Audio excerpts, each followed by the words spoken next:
Hello दोस्तों, स्वागत है आप सभी का हमारे यूट्यूब चैनल स्टडी विद जीवन में। तो कल स्नातक स्तरीय एग्ज़ाम आप सभी को ज्ञात है हो गया है। अब इस पेपर के एनालिसिस एक बार हम देखने वाले, जिसमें हम देखेंगे लगभग कितने सवाल ऐसे जो तो वाकई टफ थे, कितने सवाल डिलीट हो सकते हैं या कितने क्वेश्चन के दो आंसर आयोग दे सकता है। आगे बढ़ने से पहले आपसे कहना चाहेंगे, चैनल पर आप नए हैं तो उसे लाइक शेयर और चैनल को सब्सक्राइब जरूर करें। सभी महत्वपूर्ण लिंक वीडियो के डिस्क्रिप्शन में दिए गए हैं, वहाँ से भी आप हमसे जुड़ सकते हैं। जैसा कि आप सभी को ज्ञात है, आयोग ने लगभग 1.5 लाख से अधिक लोगों का एडमिट कार्ड जारी किया था। तो आयोग के प्रेस नोट के अनुसार, जो आप लोगों ने देख लिया होगा, नामांकित स्टूडेंट थे 1,54,603, जिसमें से प्रश्न पत्र ये प्रवेश पत्र डाउनलोड किए गए 1,14,635 लोगों द्वारा, और लगभग परीक्षा में शामिल हुए थे 83,254 अभ्यर्थी, यानी 72% लगभग उपस्थिति दर्ज कराई गई। क्योंकि स्टार्टिंग में ये कहा जा रहा था कि जिन्होंने 21 सितंबर को परीक्षा दी थी वही इस री एग्ज़ाम को दे पाएंगे, लेकिन आयोग ने पिछले दिनों एक नोटिफिकेशन के द्वारा बता दिया था कि सभी लोग इसमें शामिल हो सकते हैं। इसी के साथ परीक्षा लगभग ठीक ठाक तरीके से होगी, लेकिन रानीखेत से खबर आई कि OMR सीट और प्रश्न पत्र के क्रमांक अलग अलग थे। अब इसमें किस प्रकार से गड़बड़ी हुई, आयोग अपने स्तर से इस पर कार्य करेगा और आयोग के द्वारा जल्द ही इस विषय में नोटिस भी जारी कर दिया जाएगा। अब एक बार देख लेते हैं प्रश्न किस किस प्रकार से पूछे गए थे और कौन कौन से सवाल इसमें डाउटफुल हैं या किन के कौन कौन से क्वेश्चन डिलीट हो सकते हैं, और कौन से क्वेश्चन डायरेक्टली PYQ से पूछे गए थे, जो स्पेशली UK SSS के ही PYQ थे। अदर एग्जाम के PYQ तो बहुत सारे थे। जैसे पहला ही क्वेश्चन आप देख पा रहे होंगे, कनिष्ठ से रिलेटेड था। अब मैं एक बार आप लोग को बता देता हूँ जो टफ सवाल कहे जा सकते हैं उनमें कौन कौन से शामिल हो सकते हैं। जैसे हरिशेण वाला एक क्वेश्चन आप देख सकते हैं कि किस पद पर वे आसीन नहीं थे, क्वेश्चन पूछा गया था।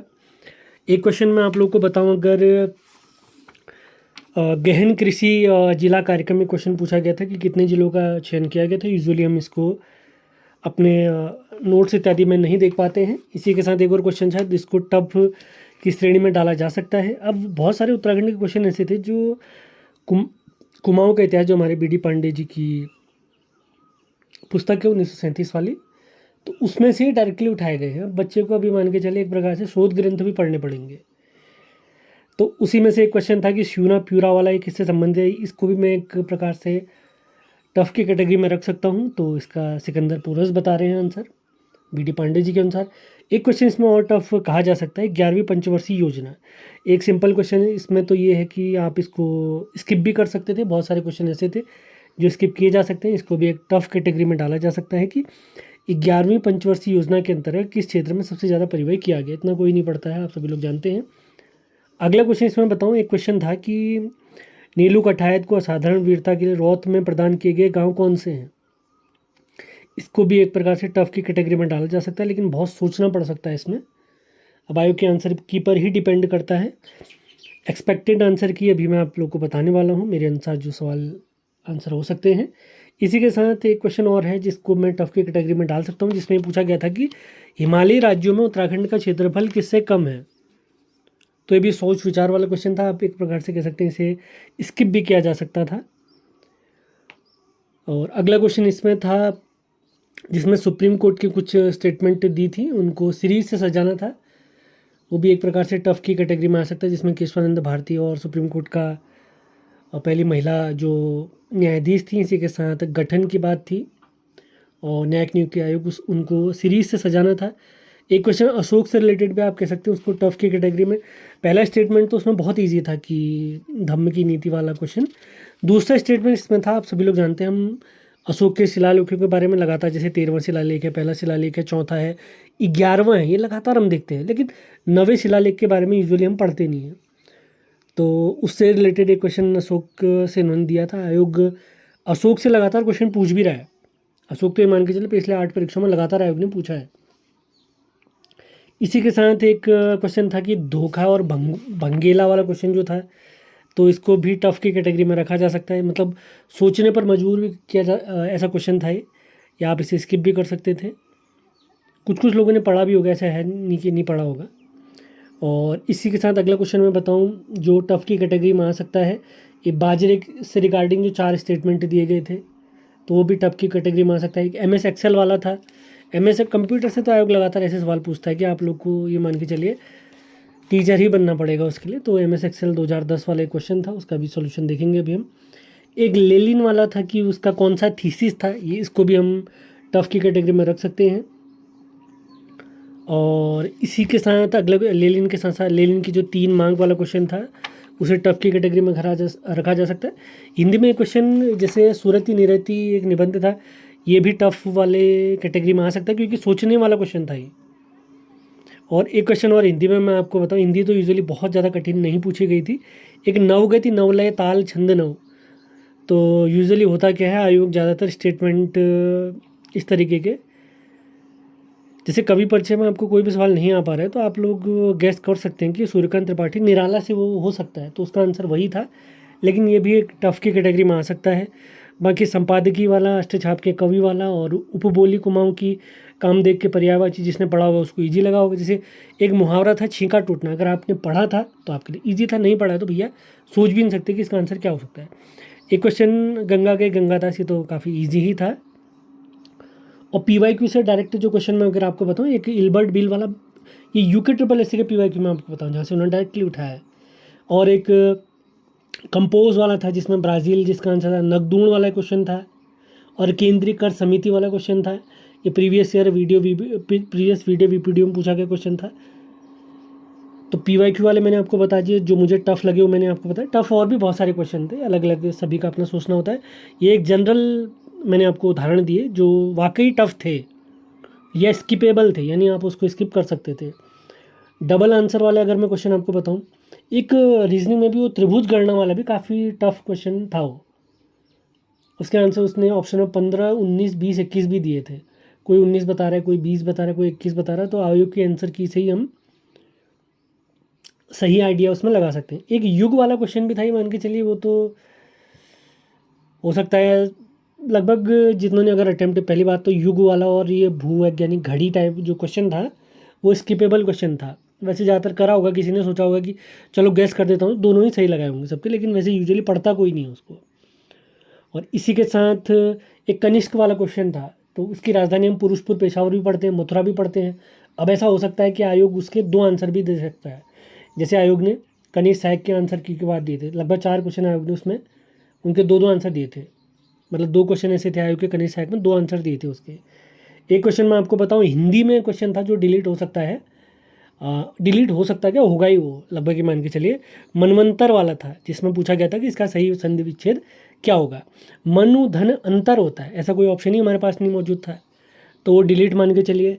और कनिष्क वाले में आयोग द्वारा 2 आंसर दिए जा सकते हैं।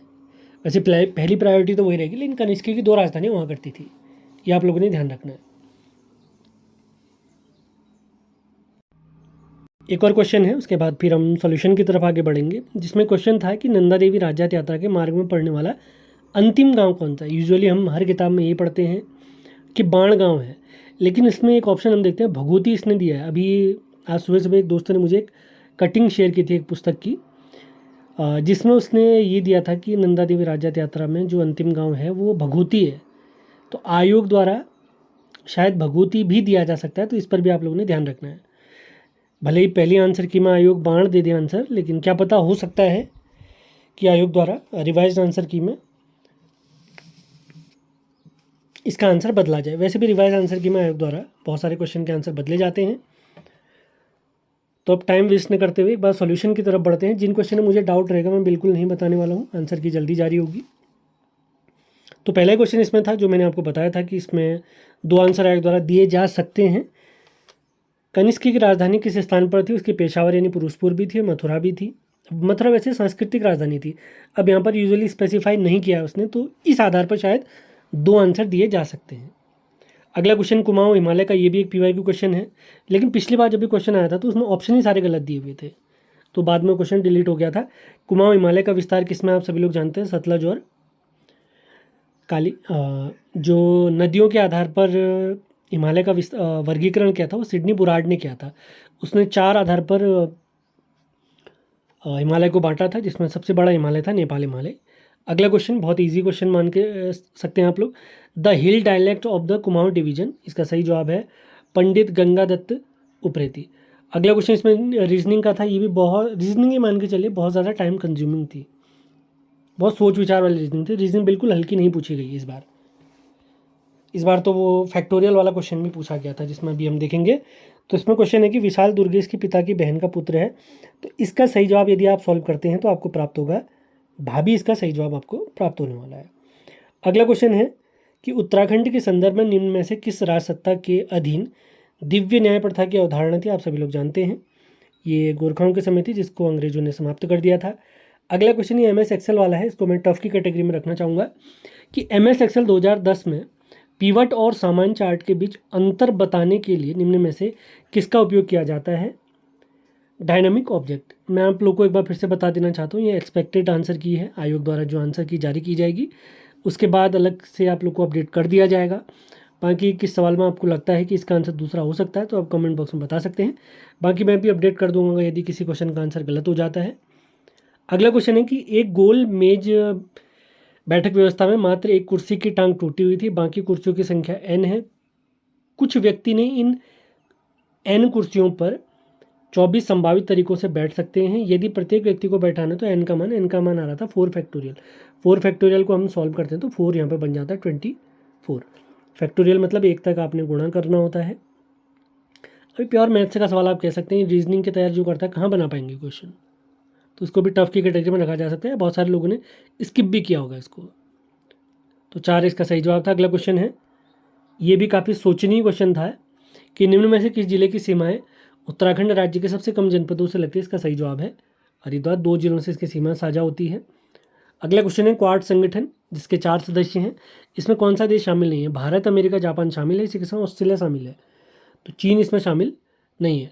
भुगतान संतुलन से पहली बार आयोग ने क्वेश्चन पूछा है और ये काफ़ी महत्वपूर्ण क्वेश्चन था, जिन लोगों ने पढ़ा होगा इजीली इसको कर दिया होगा। आयात निर्यात का जो भी आपका डेटा होता है पैसे से रिलेटेड, उसका अकाउंट सेटल करना, जिसको अगर मैं कहूँ भारत में इसको सेटल करते हैं हमारे RBI और विश्व स्तर पर IMF इसको देखता है। तो इसका सही जवाब था A और B। आयात निर्यात में जितना भी लेखा जोखा है वो सब यहाँ पर देखा जाता है, बैलेंस ऑफ पेमेंट इसे कहते हैं। अगला क्वेश्चन, अब इस पे तो ये मान के चलिए आयोग के आंसर की का वेट करना पड़ेगा, लेकिन राजाज्ञा राजावली में से इसका एक सही जवाब होना है। अब आयोग के आंसर की आएगी, उसके आधार पर इसका सही आंसर ही बता दिया जाएगा। अगला क्वेश्चन है, ये भी टफ की कैटेगरी में एक प्रकार से रखा जा सकता है क्योंकि इसको सॉल्व करने में बहुत समय लग रहा था, सोचा ही नहीं जा पा रहा था कि इसमें सही जवाब क्या हो सकता है। तो अभी कुछ समय के लिए मैं इसको स्किप करूँगा, सही आंसर के आने के बाद अपडेट आपको कर दिया जाएगा। अगला क्वेश्चन है, ये तो आप इजीली बना सकते थे, जैसे अस्कोट वन्यजीव अभ्यारण्य पिथौरागढ़, इसी के साथ डोडी ताल उत्तरकाशी में हम जानते ही हैं, तो BA वाला ऑप्शन आपने ढूंढना था, तो आपका सही जवाब यहाँ पे बन जाता ऑप्शन नंबर B से। अगला क्वेश्चन है कि द्वितीय कर्नाटक युद्ध के बाद कर्नाटक का नवाब किसे बनाया गया था? तो इसका सही जवाब मोहम्मद अली प्राप्त होता है। अगला क्वेश्चन है, इतिहासकार बदायूनी के अनुसार कुमाऊं का चंद राजा रुद्रचंद शिवालिक की पहाड़ी से होकर किस स्थान पर अकबर से मुलाकात करने पहुंचा था? तो हम सभी लोग जानते हैं अकबर की अधीनता भी इसने स्वीकार कर ली थी और इनकी मुलाकात हुई थी लाहौर में 1588 शायद इसका आंसर है। अगला क्वेश्चन जनगणना से रिलेटेड था, इजीली हम इसको कर सकते थे कि सर्वाधिक जनसंख्या जनपद देहरादून की है, हमसे असत्य कथन पूछा गया था, तो यही बिल्कुल असत्य क्वेश्चन होंगे क्योंकि इसका सही जवाब था हरिद्वार। सबसे कम कहेंगे तो आप सभी लोग जानते हैं रुद्रप्रयाग। अगला क्वेश्चन, निम्न में से किस आयात पर मात्रात्मक प्रतिबंध कहा जाता है? तो इसका सही जवाब था आयात कोटा। अगले क्वेश्चन की तरफ बढ़ते हैं, ये भी काफ़ी इजी क्वेश्चन था। कुमाऊं के चंद राजाओं द्वारा लिया जाने वाला कर कटक किसके लिए लिया जाता था? तो इसका सही जवाब है कटक माने सेनाई होता था, आप सभी को ध्यान होगा। भारती चंद ने जब डोटी अभियान चलाया था तो अलग अलग जाति की सेनाओं को उसने इकट्ठा किया था। अगला क्वेश्चन है, कौशल का मुख दक्षिण की ओर है, तो इस प्रकार के क्वेश्चन को आप सॉल्व करेंगे तो आपको आंसर प्राप्त हो जाएगा उत्तर पूर्व, इसका सही जवाब प्राप्त हो जाएगा। इजी क्वेश्चन आप इसको कह सकते हैं। अगला क्वेश्चन, या तो आपने इसको स्किप करना था या ये मान के चलिए टफ की कैटेगरी में आता है। तो सुप्रीम कोर्ट आप सभी लोग जानते हैं 37 या आज़ादी के बाद 1950 आप कह सकते हैं, केशवानंद 1983, 1973 जिसमें सबसे बड़ी संवैधानिक पीठ हमारी बैठी थी, आप सभी लोग जानते हैं। और इसी के साथ तीसरे में आता है महिला न्यायाधीश 1989 है इसका। और राष्ट्रीय न्यायिक नियुक्ति आयोग, बाद में ये असंवैधानिक हो गया था। तो 1, 2, 3, 4 सीरीज इसकी बिल्कुल सही थी। अगला क्वेश्चन इसमें था, यदि आपको सिंपली पता था हंसुली, हंसुली गले में पहना जाता है, तो चौथे का 1 एक ही ऑप्शन में आप लोग को देखने को मिल रहा है। 3, 4, 2, 1 इस प्रकार से आप इसको सॉल्व कर सकते थे। मतलब ईजी क्वेश्चन था, इतना कठिन नहीं था। सिस्टम सॉफ्टवेयर के बारे में, सॉफ्टवेयर 3 प्रकार के होते हैं, एप्लीकेशन, सिस्टम और यूटिलिटी सॉफ्टवेयर। तो उसमें से कौन सा कथन सही है पूछ रहा है। तो तीसरा कथन जो आप देख रहे हैं, मनोरंजन के लिए इसका प्रयोग किया जाता है, ये बिल्कुल गलत है। तो सही है पहला, दूसरा और चौथा इसमें बिल्कुल सही थे, सिस्टम सॉफ्टवेयर। अगला क्वेश्चन है, ये भी मान के चले जिसका सही हुआ होगा, वैसे इतना तो हम पढ़ते ही नहीं है बिल्कुल कि किस हिमालयी राज्य का क्षेत्रफल उत्तराखंड से अधिक है। तो ये मान के चले गैस वर्ग पर ही सबका सही हुआ होगा। ये हिमाचल प्रदेश 55,000 से अधिक इसका क्षेत्रफल है। हमारा 53,483 स्क्वायर किलोमीटर अपना क्षेत्रफल हम देखते हैं। अगला क्वेश्चन है, 1581 में किस चंद शासक ने पुरखू पंत या पुरुष पंत के नेतृत्व में सीरा को जीतकर चंद राज्य मिला लिया था? तो इसका सही जवाब आप लोग जानते हैं, रुद्रचंद बिल्कुल सही जवाब है। बधानगढ़ के युद्ध में इनका निधन हो गया था बलभद्र शाह के टाइम पे। सुकाल देव भी उस युद्ध में शामिल था, आप लोग को ध्यान होगा। अभी अगला क्वेश्चन ये मान के चलिए, ये भी एक प्रकार से मान के चलिए या तो स्किप या कठिन की कैटेगरी में आप रख सकते हैं। ईजी तो बिल्कुल नहीं था। तो अभिकथन पहला था कि अहिंसा का विषय अशोक के धम्म का, ऑब्वियस बात है, महत्वपूर्ण पहलू था। धम्म के बारे में शिलालेख 4 और 11 में आप सभी लोग जानते हैं, धम्म की घोषणा और धम्म की व्याख्या। इसका कारण है कि शिलालेख 9 की शुरुआत लोगों द्वारा किए जाने वाले समारोह की आलोचना से होती है। तो स्टेटमेंट ये भी सही है, ये भी सही है, लेकिन व्याख्या बिल्कुल जहाँ तक मुझे लग रही है इसकी सही नहीं है। अगला क्वेश्चन है, ये जो भी मैंने आपको बताया था, मैंने यूजुअली हम पढ़ते हैं कि नंदा देवी राज्यात यात्रा में पढ़ने वाला अंतिम गांव बाण गांव है, लेकिन एक कटिंग अभी ग्रुप में शेयर की जा रही है जिसका आंसर ये दिया गया है। अब देखते हैं आयोग क्या आंसर देता है। अगला क्वेश्चन है, रवाई कांड से रिलेटेड आप लोग जानते हैं, दयाराम रवाल्टा आप लोग को नाम याद आ रहा होगा।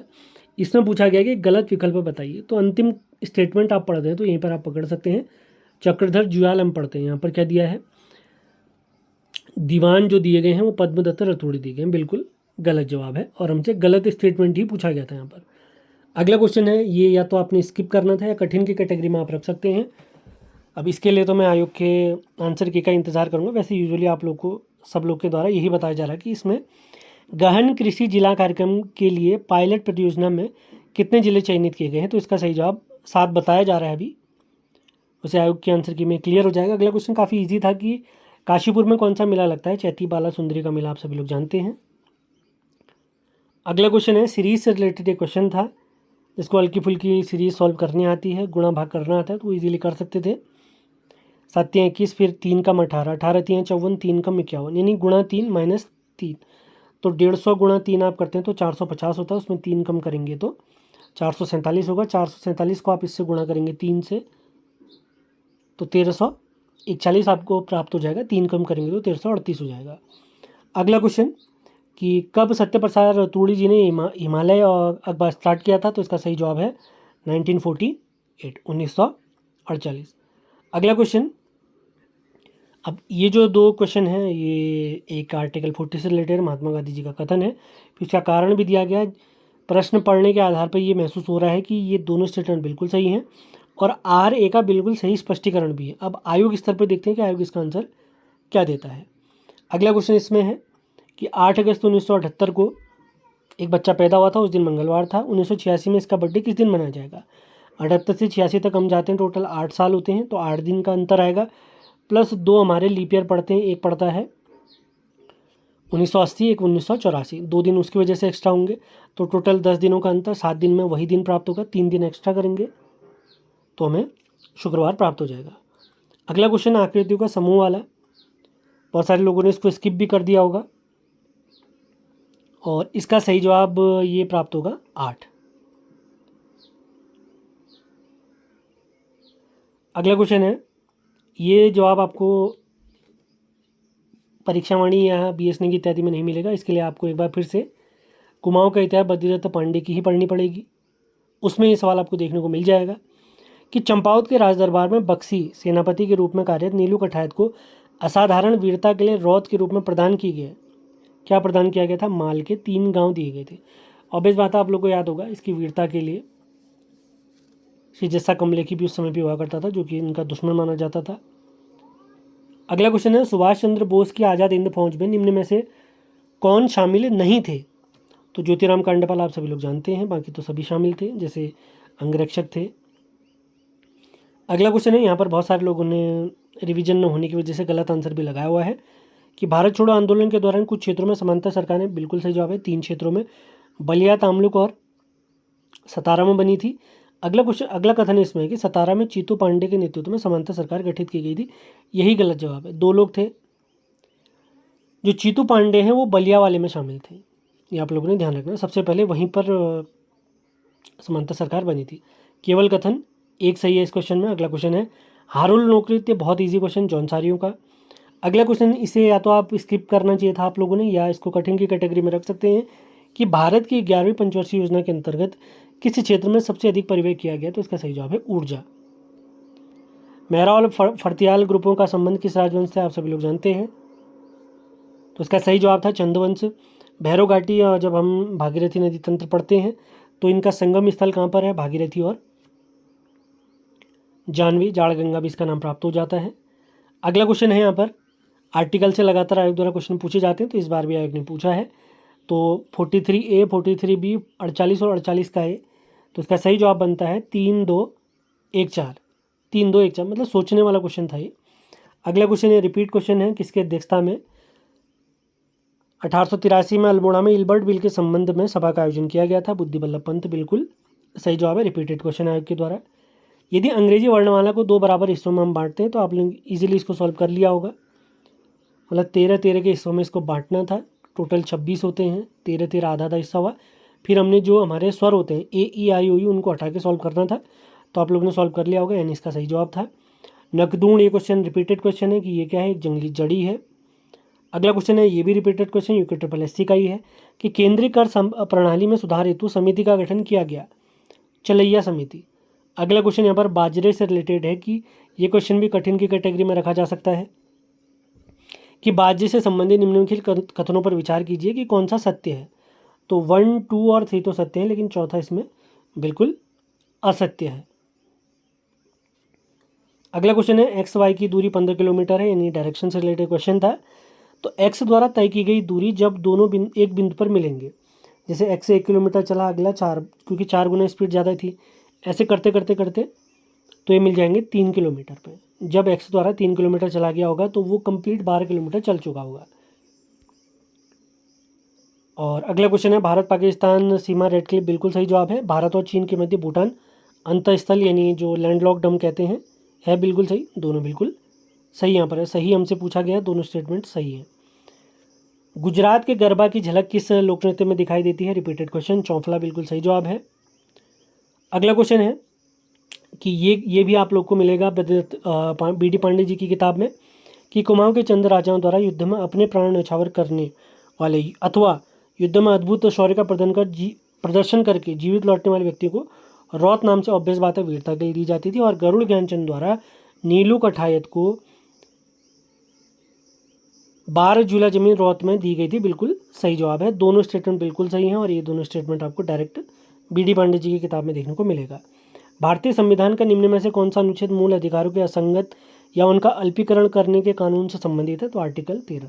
संविधान लागू होने से पहले और संविधान लागू होने के बाद ऐसा कोई भी नियम है, कानून है जो बना था या बनेगा, अगर मूल अधिकारों को कम करता है तो उसको सुप्रीम कोर्ट 0 साबित कर देगा। अगला क्वेश्चन है रणसिंगा से रिलेटेड, जिसने पढ़ा होगा उसने सही कर दिया होगा, यूजुअली हम इतना देख कहाँ पाते हैं। रणसिंगा वाद्य यंत्र किस धातु से? तो इसका सही जवाब तांबा, बिल्कुल सही जवाब है। अगला क्वेश्चन है होम स्टे से रिलेटेड कि कौन से कथन सही हैं? तो पहला कथन बिल्कुल सही है। दूसरा कथन यहाँ पर आप देख सकते हैं कि इस योजना के अंतर्गत आवेदक का उत्तराखंड का स्थायी या मूल निवासी होना आवश्यक नहीं है, यहीं पर स्टेटमेंट गलत हो जाता है। तो केवल पहला स्टेटमेंट इसका बिल्कुल सही है। अगला क्वेश्चन ये मान के चलिए, या तो बहुत सारे लोगों ने स्किप करा होगा या दोनों ही सही लगाए होंगे, क्योंकि स्टेटमेंट ही ऐसा था। ये युग की परिभाषा और भूवैज्ञानिक घड़ी दी थी। अगला क्वेश्चन इसमें देख लेते हैं, विटली पुरस्कार 2026 की बात की जा रही है, तो इसका सही जवाब है परवीन शेख या बरखा सुब्बा। जिन लोगों ने नेशनल करंट अफेयर्स या पुरस्कार पढ़े होंगे तो उनका तो सही हो गया होगा, बाकी ने स्किप भी किया होगा मुझे लगता है। अगला क्वेश्चन है NFSA national food security act 2013, इससे रिलेटेड एक कथन है, दूसरा कथन है मिड डे मील से रिलेटेड। तो ये दोनों ही कथन बिल्कुल सही होने वाले हैं। बहुत सारे साथी NFSA 2013 से ही फंसे हैं, शायद उन्होंने स्किप भी किया होगा क्वेश्चन। तो इसके दोनों ही कथन बिल्कुल सही है। मोचंग हम सभी लोग जानते हैं, एक प्रकार का वाद्य यंत्र है, बहुत ईजी क्वेश्चन हो सकता है ये। अगला क्वेश्चन सी राजगोपालाचारी, ये फॉर्मूला महात्मा गांधी के कहने पर इन्होंने तैयार किया था। मार्च 1944 कैबिनेट मिशन भी आप सभी लोग जानते हैं। एटली द्वारा भारत से वापसी की घोषणा कब की गई थी? जून 1948। माउंटबेटन योजना तो आप जानते हैं, मनबाटन योजना भी कहते हैं, जून 1947। तो बहुत इजी क्वेश्चन था, इजीली आप लोगों ने इसको मिला भी लिया होगा, ऑप्शन सी मिला लिया होगा आपने। धोखा और भंगेला, इसको भी ये मान के चलिए मॉडरेट टू टफ की कैटेगरी में रखा जा सकता है। यूजुअली हमें ये मान के चलिए परीक्षावाणी इत्यादि में देखने को नहीं मिलता, परीक्षावाणी या PS नेगी में। अब वो ये किसी ने अलग तरीके से या किसी वीडियोस में देख लिया होगा तो वो वाली बात है। तो धोखा और भंगेला बिल्कुल सही जवाब है, पारंपरिक परिधान। वैसे भी अगर पढ़ा भी होगा तो बहुत सारी चीज़ें हमारे पढ़ने के लिए होती हैं, तो कुछ चीज़ें हमसे स्किप भी हो जाती हैं या ध्यान से उड़ भी जाती हैं। धोखा और भंगेला काफ़ी अच्छा सवाल था लेकिन ये। अगला क्वेश्चन है, इसको भी टफ की कैटेगरी में रखा जा सकता है, बहुत बड़े स्टेटमेंट थे। इसका तो सही जवाब मुझे प्राप्त नहीं हो पाया, तो इसको ये मान के चलिए आयोग का जो कैलेंडर जारी होगी उसके बाद ही इसका आंसर बताया जाएगा। पारंबिकुलम परियोजना एक संयुक्त उपक्रम है, तो इसका सही जवाब बनता है तमिलनाडु और केरल। अगला क्वेश्चन है, ये लेटेस्ट करंट अफेयर्स का था, करंट अफेयर्स आप लोगों ने देखा होगा, तो उसमें मैंने पढ़ाया भी था कि अंटार्कटिका की सबसे ऊंची पर्वत चोटी उत्तराखंड। करंट अफेयर्स के 2 ही सवाल आप लोगों को जो ठीक ठाक देखने को मिले, इजीली आप कर सकते थे। यदि आपने मंथली करंट अफेयर्स वाली सीरीज़ देखी होगी तो उसमें आप लोगों ने पढ़ लिया होगा कि माउंट विंसन पर चढ़ाई की थी कविता चंद ने। अगला सवाल था, एक हैकर पैसे चुराने के लिए बैंक का पासवर्ड मांगते हुए ईमेल भेजता है, तो ये गतिविधि फिशिंग कहलाती है। इन जाल में फंसाने का एक तरीका है। आनंद राजकीय और सुपर्ण शर्मा ने निम्नलिखित में किस श्रेणी में पुलित्जर पुरस्कार जीता? तो इलस्ट्रेटेड रिपोर्टिंग और कमेंट्री में बिल्कुल सही जवाब है। ये भी नेशनल करंट अफेयर्स वाला ही था। ये सबसे कठिन क्वेश्चनों में आप कह सकते हैं, स्किपेबल क्वेश्चन था कि लेनिन की 3 मांगों वाला कौन सा थीसिस है? तो इसका सही जवाब बनता है अप्रैल थीसिस। आप नेट पे सर्च भी करेंगे तो ये आपको आंसर मिलेगा। ये विश्व के इतिहास से रिलेटेड क्वेश्चन था। अभी 67वें क्वेश्चन में था, ये 3 जो किताबें दिख रही है, पहली, दूसरी और चौथी, ये तो समझ ही नहीं आ रहा था कि कहाँ से ली गई, लेकिन ये वैल्यू ऑफ दून से आप देखें, GRG विलियम्स से, इसको पकड़ते ही आपका आंसर बन जा रहा था कि सी में 3 होना चाहिए, और सी में 3 वाला एक ही ऑप्शन है यहाँ पर, ऑप्शन नंबर A। इस प्रकार ही बहुत सारे क्वेश्चन हैं। अब चांचरी क्या है? चांचरी एक गीत नृत्य है, बिल्कुल सही जवाब है। अगला क्वेश्चन, ये भी रिपीटेड, डायरेक्ट रिपीटेड क्वेश्चन है कि उष्ण कटिबंधीय घास का मैदान, तो सही जवाब है इसका, जो ब्राज़ील में पाई जाते हैं, कंपोज। लानोस भी एक प्रकार से उष्णकटिबंधीय है। अगला क्वेश्चन है कि असत्य कथन का चुनाव करना है। अल्मोड़ा में सर्वप्रथम देसी चिकित्सक, ट्रेल बिल्कुल सही जवाब। अनुभवहीनता के कारण पद विमुक्त होने वाला, असत्य कथन हमसे पूछा जा रहा है, ये भी सत्य है। बैटन का कार्यकाल ठीक हो गया, लेकिन चौथा जो स्टेटमेंट आपको दिख रहा है वो असत्य है, क्योंकि कुष्ठा आश्रम रैमजे का कार्यक्रम था। लखुडियार क्यों प्रसिद्ध है? शैलाश्रय के लिए प्रसिद्ध है। अब त्रिभुजों की अधिकतम संख्या, ये मान के चलिए बहुत सारे लोगों ने स्किप भी किया होगा, ये कठिन की कैटेगरी में आता है, तो इसका सही जवाब 19, 20, 21 भी बताया जा रहा है। आप देखते हैं आयोग किस हिसाब से इसका आंसर देते हैं। 15 तो किसी हालत में नहीं था। अगला क्वेश्चन बिल्कुल करंट अफेयर्स से है, लेटेस्ट करंट अफेयर्स में हमने पढ़ा भी था, हमारी मैराथन क्लास आप लोगों ने देखी होगी, तो जनवरी का जब स्टार्टिंग ही हमने की थी तो पहले पेज में ये पॉइंट पढ़ा था हमने कि inter operable criminal justice system ranking 2.0 में पहला स्थान किसने प्राप्त किया है? नेशनल क्राइम ब्यूरो रिपोर्ट की ये उनकी तरफ से रैंकिंग जारी होती है, तो इसमें पहले स्थान पर हमारा प्यारा उत्तराखंड है। प्रयाग स्तंभ लेख के जो लेखक है अरिस्टन निम्न में से किस पद पर कार्यरत नहीं थे? वैसे ये भी कठिन की कैटेगरी में आप कह सकते हैं, लेकिन अब यूजुअली आप पढ़ें तो ये धर्म महापात्र होता है, यहाँ पे धर्म महामात्र लिखा हुआ है, तो आयोग शायद इस आधार पर इसको ही गलत ठहरा सकता है। बाकी आयोग के आंसर की का इंतज़ार हम करेंगे। बहुत सारे लोगों ने ये D वाला भी लगाया हुआ है, धर्म महापात्र होता था, आप लोगों को याद होगा अशोक के समय पे भी। बौद्ध जो धर्म को बढ़ाने के लिए काम इत्यादि करते थे। अब यहाँ पर धर्म महामात्र भी लिखा हुआ है, इस प्रकार से क्या पता, जैसे हिंदी का एक क्वेश्चन था कवयित्री, कवियित्री, इस तरीके से अलग अलग लिखा था, तो शुद्ध वाक्य वाले में पहले वाला ही सही बन जा रहा था। अगला है समय विनोद, हम सभी लोग जानते हैं, जयदत्त जोशी।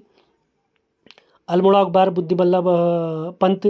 3 और 4 हमें ऑप्शन सी में देखने को मिला, तो हम इजीली इसको कर सकते थे। ये भी बहुत इजी क्वेश्चन था।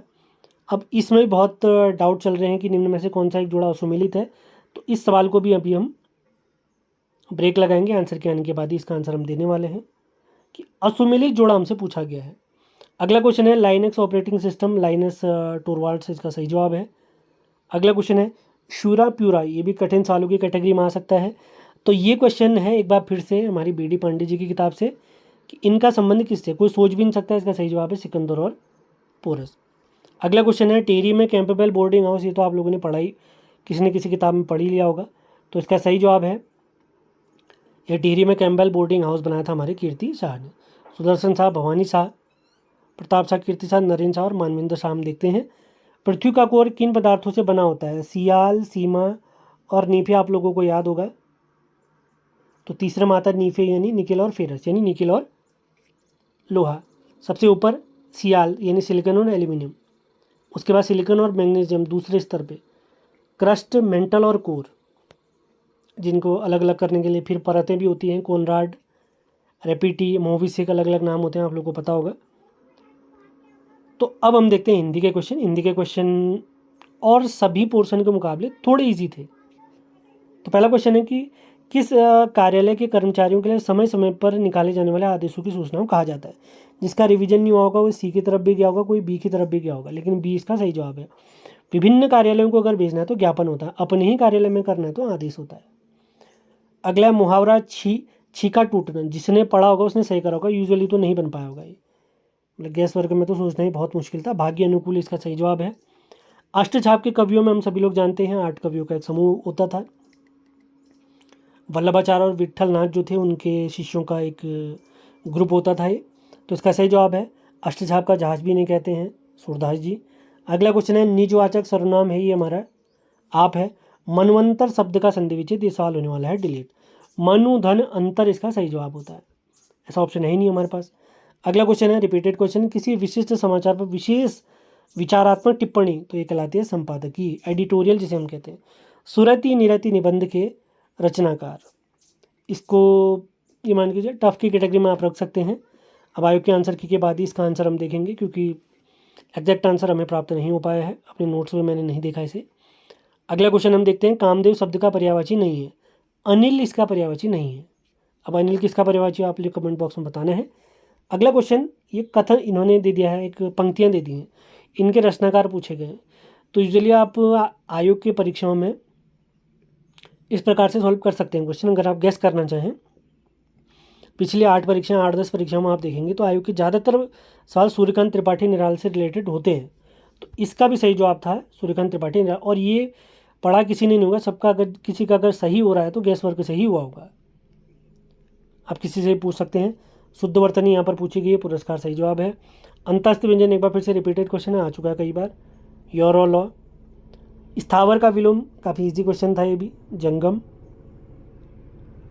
कौन सी बोली कुमाऊनी की उपबोली नहीं है, हम सभी लोग जानते हैं, धनपुरिया इसमें शामिल नहीं है। ये पश्चिमी, जब हम वो देखते हैं पश्चिमी कुमाऊनी बोली देखते हैं उसमें 6 आती हैं, 6 में धनपुरिया भी, ये मतलब मंडाली इसमें शामिल होती है, मान के चलिए।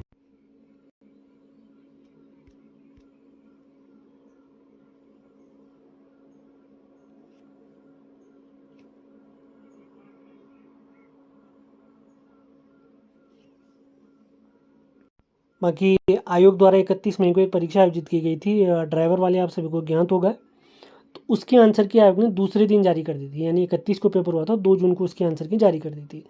तो उसी हिसाब से अगर हम गैस वर्क करें तो कल आयोग द्वारा इसके आंसर की जारी हो जानी चाहिए। जैसे ही आंसर की जारी कर दी जाएगी उसके बाद आप लोग को अपडेट कर दिया जाएगा। किसी सवाल में आपको डाउट है, आपको लगता है मैंने गलत बता दिया है, तो आप कमेंट कर सकते हैं। और कितने सवाल टफ थे, कितने सवाल डिलीट होने की संभावना है, किसके आंसर 2-2 आंसर आयोग दे सकता है, वो सभी हमने डिस्कस किया हुआ है। सेशन पसंद आ रहे हैं तो इन्हें लाइक, शेयर और चैनल को सब्सक्राइब ज़रूर करें। आप लोग अपने जो आपके मार्क्स आ रहे हैं, आप अपने मार्क्स कमेंट बॉक्स में बता सकते हैं। तो मिलते हैं अगले वीडियो में। धन्यवाद।